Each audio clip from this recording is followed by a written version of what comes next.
Greetings, everyone. Happy Monday. And again, happy last week of Veganwary.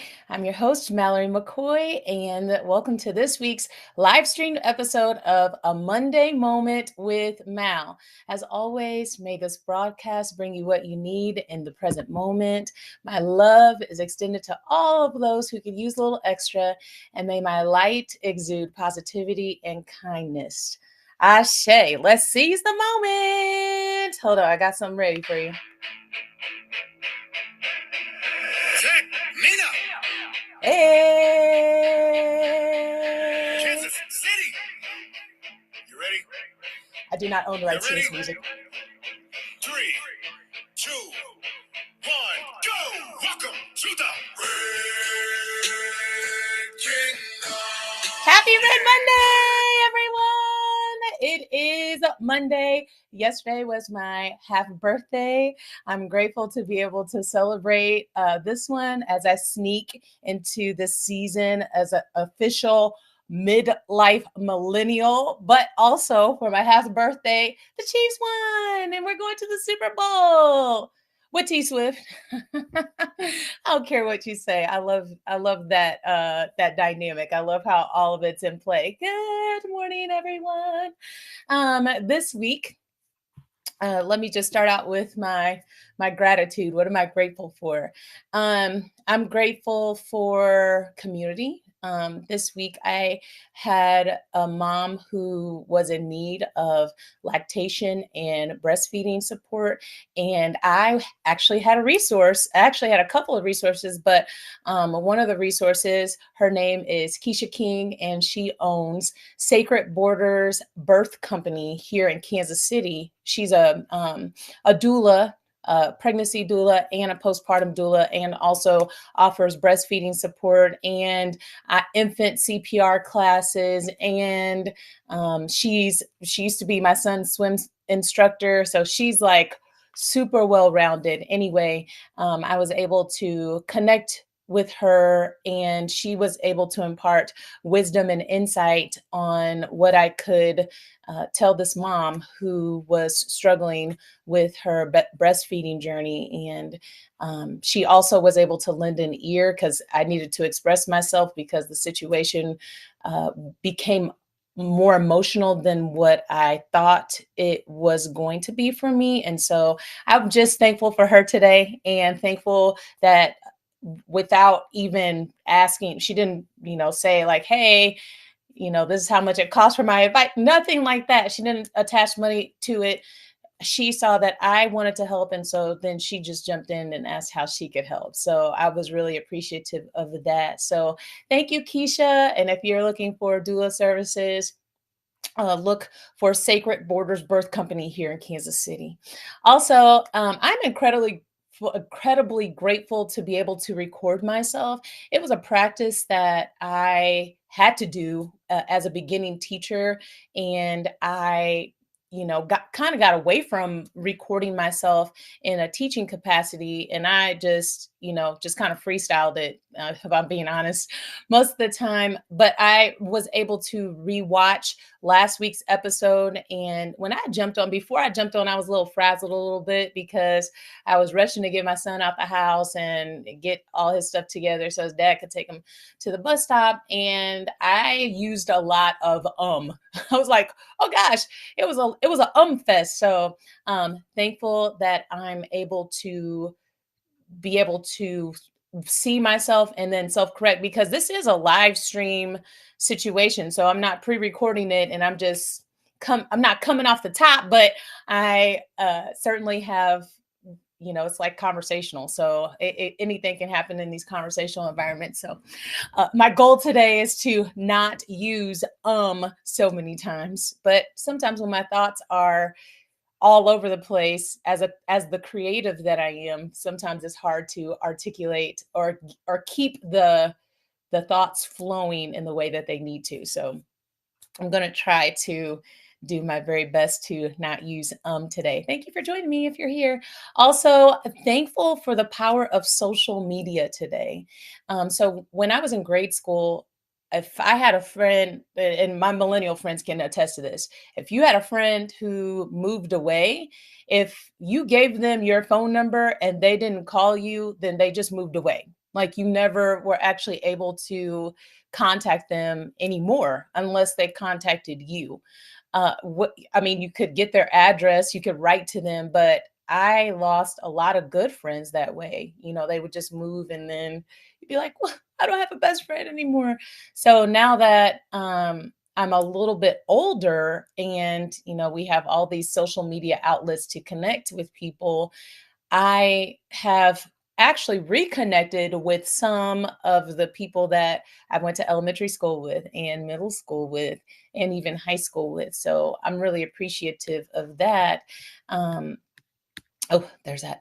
Anyway, within the last few years, I actually have reconnected with a friend. We were in fourth grade class together, and I'm sure that we were in class sometime before that because we both went to the same elementary school and the same middle school. So we went to school together, kindergarten through eighth grade, and we were both in the gifted program. So it was called Horizons. Different school districts use different terms for the gifted program, but we were in the same grade, so we were in the same class. Anyway, Amanda Meyer, now Riffy is her last name. We connected, and it was like an organic connection. Like I saw her post something, and you know, I typed my comment of like you're doing so well, and vice versa. She would also, you know, interact with my content or whatever. But recently, she asked me to come to Colorado and be a part of her women's empowerment event called Unleashing You to sit on the panel. And I was like, what? Put me in, coach. I'm there. So I'm really excited to go to Denver at the end of February.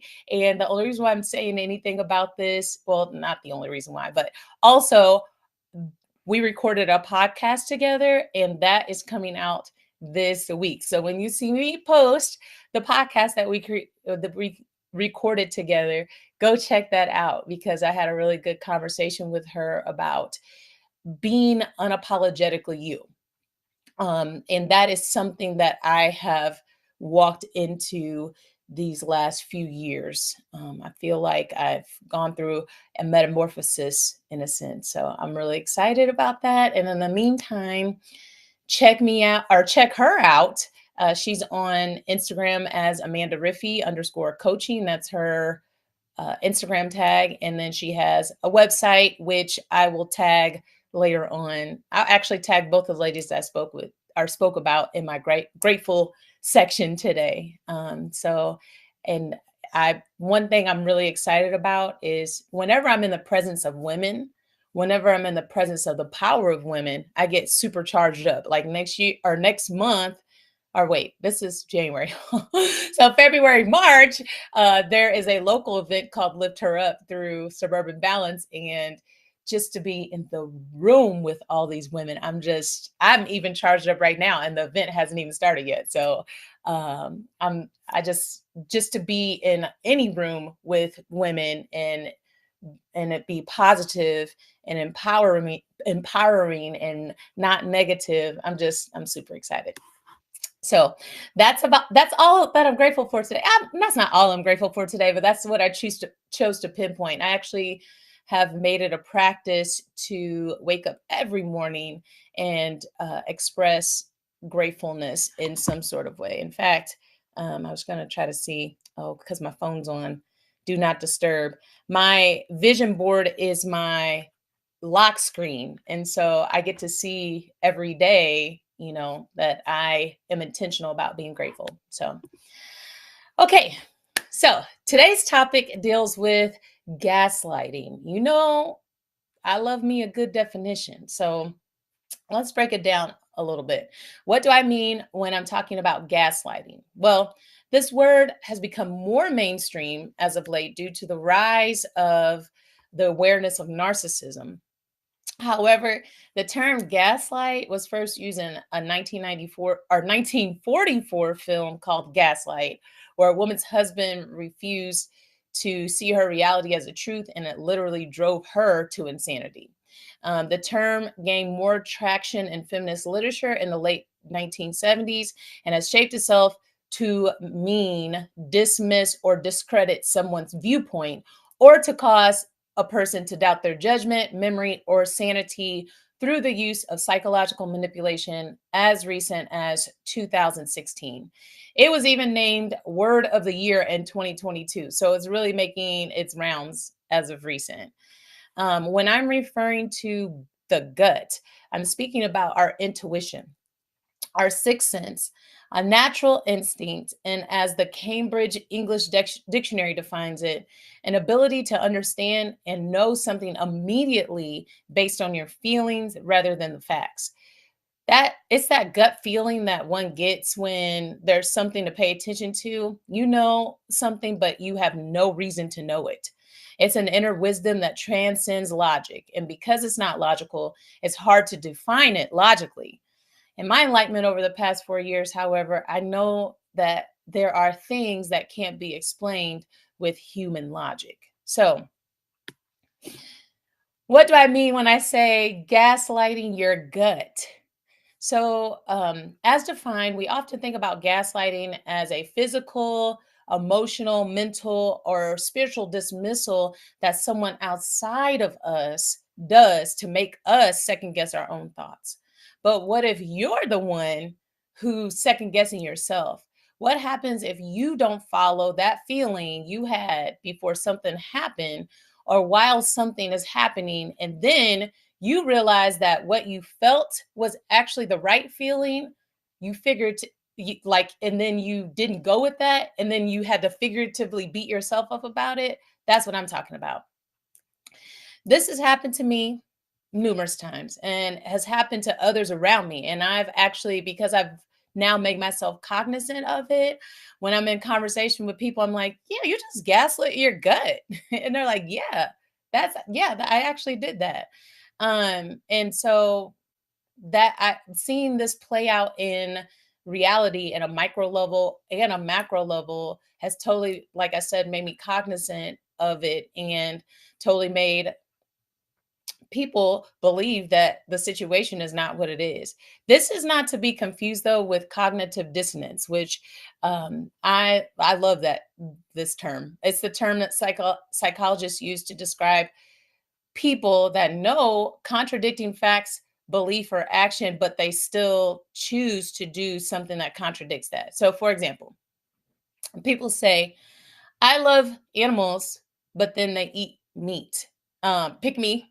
Who picked me? Because that was me too. I didn't want to see the meat being processed, and I didn't care how it got to my table.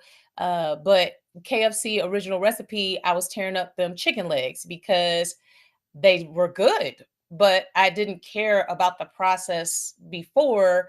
And I was still curling up with my dog at home. So there's that part. Um, Eating bacon, loving on my dogs, and then even feeding them the bacon, which is crazy.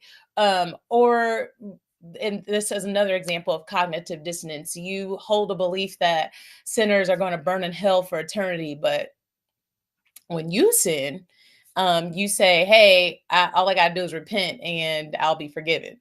So that doesn't that doesn't match. It's very contradicting.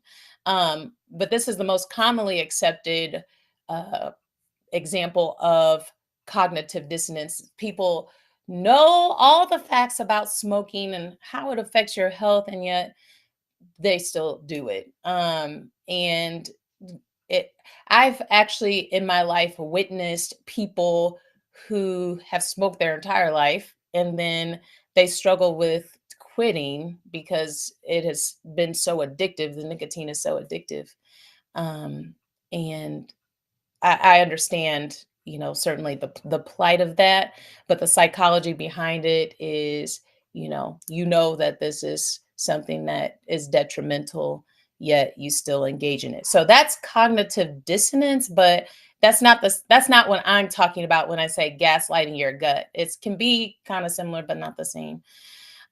So I have mentioned in previous episodes that I'm a recovering people pleaser. So this is something that I've done practically my whole life is gaslit my gut.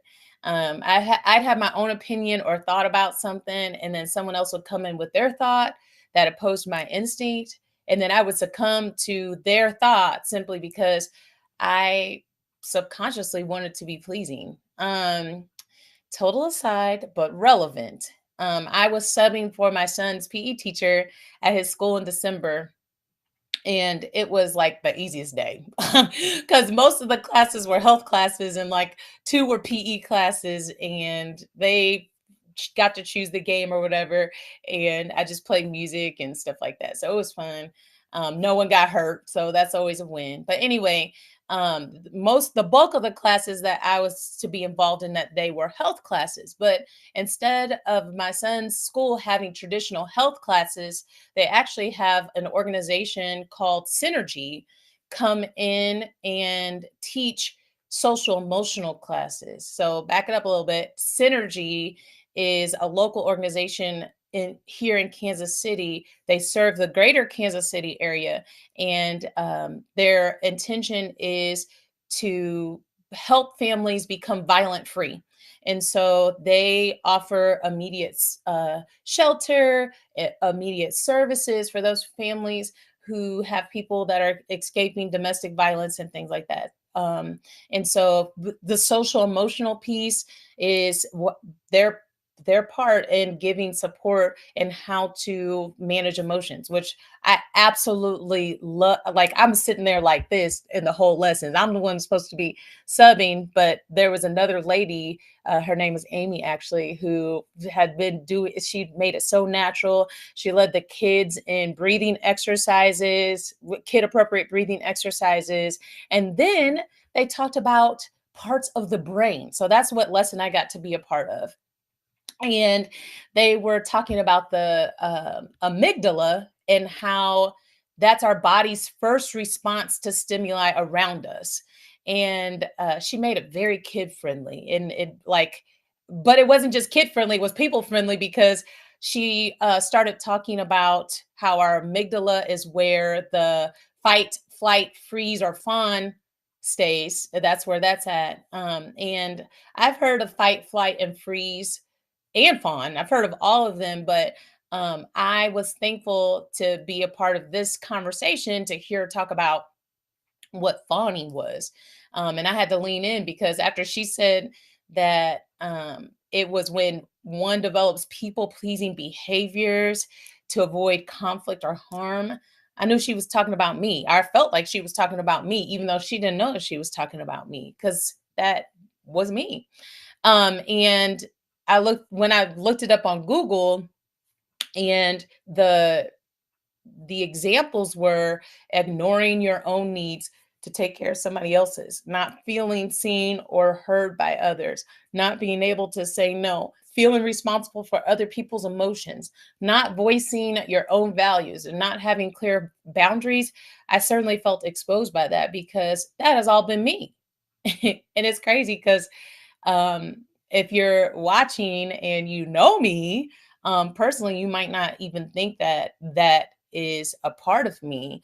But I'm a life path three. And if you know anything about life path threes, we are the kings and queens of masking. And so that is another part of when people are in people pleasing behaviors. They mask who they actually are because they're trying to become what makes other people comfortable to be. It's crazy. I lived my whole life like that. A lot of my life like that. But now I'm in a space where I don't care. I'm just all me. This is what you get. You get me and that's it. So yeah, that certainly relates to gaslighting your gut. So and then my deeper reflection, I had to be honest about in order to, because if we want to change something about ourselves, we have to make ourselves aware of what we need to change. And so I had to go back and reflect on all of the times that I gaslit my gut. And it's not just in visual times on a micro level, it's like macro. um, I gaslit my gut in my teaching career. I gaslit my gut a lot. I was working my butt off, and I'd be like, "Oh, but it's for the kids." I mean, it was for the kids, but the education system and that paradigm is complex, and so I was working for the kids, but at the detriment to myself. So I was gaslighting myself to say like I'm okay, but I really wasn't okay. I've gaslit my gut while writing my dissertation. I'll talk about that at a later date. I've gaslit my gut while parenting. I'll talk about that at some point. I've gaslit my gut while watching what's being projected as our federal political reality, and it shouldn't be. And that's going to be a topic of discussion this year because that's like the undercurrent because we have a presidential election going on, but we know that local matters are, very, very important. And so we have to funnel our energy into that. And I had to be completely honest with myself and saying, like, I've gaslit my gut during my marriage. And so that is certainly been enlightening and certainly a lot to walk through. And so I'll talk about that at a later time too. So, but like I said, awareness is key. And in awareness, that's where the healing can take place. But if you're not aware, if you're not cognizant of what, needs to change, then nothing will change. Okay. So, this week, I'm curious to know what areas of your life do you recognize that you've gaslit your gut, or in the question in another form, have you ever tuned into your gut feeling but ultimately ignored it and then you regretted it later? Um, you certainly don't have to share that with me in such a public forum, but definitely reflect on a time when that's happened. It's important to us to be consistently reflective to express aggressive growth in any form. Or maybe you're even struggling with tuning into your intuition. So if it's you that saying like, "Hey, I don't even know that I hear myself," my suggestion to you is to get quiet. We have so many external environmental distractions, and we just don't, as a society, as people, we don't quiet our mind, we don't quiet our heart, we don't quiet our soul, we don't quiet our environment. There's always some sort of stimuli going on in our space. So I would like to encourage you, and I know that it's hard. I'd like to encourage you to put your phone down and sit with your thoughts, and this just go inside yourself, maybe even just focus on your breathing. Some people say they have a hard time doing that because then outside thoughts creep in. And if you're having a hard time with that, just keep constantly redirecting yourself and start with small increments. Start with 1 minute, then start with 2 minutes, then progress to 2 minutes, then 3 minutes, then 4 minutes, then 5 minutes. It doesn't have to be a long time. In fact, I've been doing a meditation every night, and it's 10 minutes, but I never make it to the 10 minutes because I always fall asleep. So anyway, you could either meditate like that or you could actively meditate. So I that's actually what I do most. I love running because when I run, that's when I get my best ideas. I also love to list like in my car. My I have to turn the radio off because my son, he likes to listen to his music. So I turn the radio off, or I have music in my AirPods or whatever. But um, I just like, if I'm riding by myself, I don't even turn the radio on. And then I'm just with my thoughts and I'm able to process. I'm also a person who processes a lot out of a situation. So I can't be a part of a situation and process it. The situation has to happen, then I have to go away from the situation to process and then come back. So active meditation has been helpful because I'm not having to sit anywhere and do anything, and I'm doing things at the same time. So, and like I said, Starting in small increments and growing is certainly helpful. Don't think you can just take it to do an hour meditation. I can't even do that. I just told you I can't even do 10 minutes. I barely get to like 4 minutes. Lastly, I would suggest if you're struggling with hearing your intuition, is that you got to clean up your diet. And it's not because this is the last week of veganwary, but just in my experience, when I ate heavier foods, it helped or it was making me sluggish, and in turn your body has to put all its energy to processing the food instead of processing your thoughts. And so when you lighten up your diet with, lighter foods, fruits, vegetables, nuts, all those things, then your body is able to focus easier on the thoughts as opposed to focusing on digesting your food. Okay. So today's quotes, and then affirmation, and then I'll get out of your hair. Actually, I had two quotes today. Intuition is the highest form of intelligence, transcending all individual abilities and skills. That's Sylvia Claire. And Giselle, I don't even know how to pronounce her last name, but Tom Brady and Giselle, just the Giselle part. The more you trust your intuition, the more empowered you become, the stronger you become, and the happier you become. And then our affirmations for today. I'm having to wait until the top part disappears because it's blocking my affirmation. Okay, the second one says, I honor my inner knowing and trust my path. And then the third one says, I trust my inner wisdom to guide me toward the next right step. And then, of course, divine guidance is always at my fingertips. If you tap in and you are able to hear yourself, then you are certainly going to be able to be divinely guided. Well, if you made it with me to the end, I see that one viewer. Thank you so much for joining my live today. I'm really excited about this week. I have my choir concert with my kids. Well, tonight I have an extended rehearsal till 7:30, and then we perform on Sunday during the day. I'll post it later on this week if you're interested in coming to check out our beautiful voices in a beautiful space. I love singing in the Cathedral of Immaculate Conception downtown. Your voice just goes everywhere, so I love that. And it's a public event. There's no tickets needed, so you're more than welcome to come. And then we slide into February this week, and February is filled with a lot of national holidays.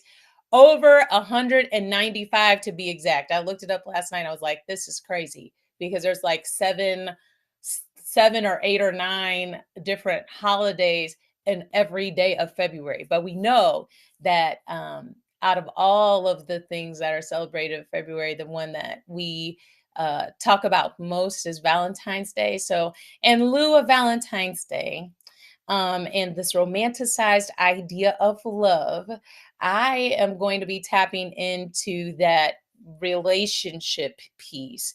So tune in next week for a show that I hope doesn't ruffle any feathers, but I am just going to talk from my point of view. So you can choose to tap in. It's going to be called Is Marriage Beneficial? And so until next week, love and peace to all of you, and have the best week.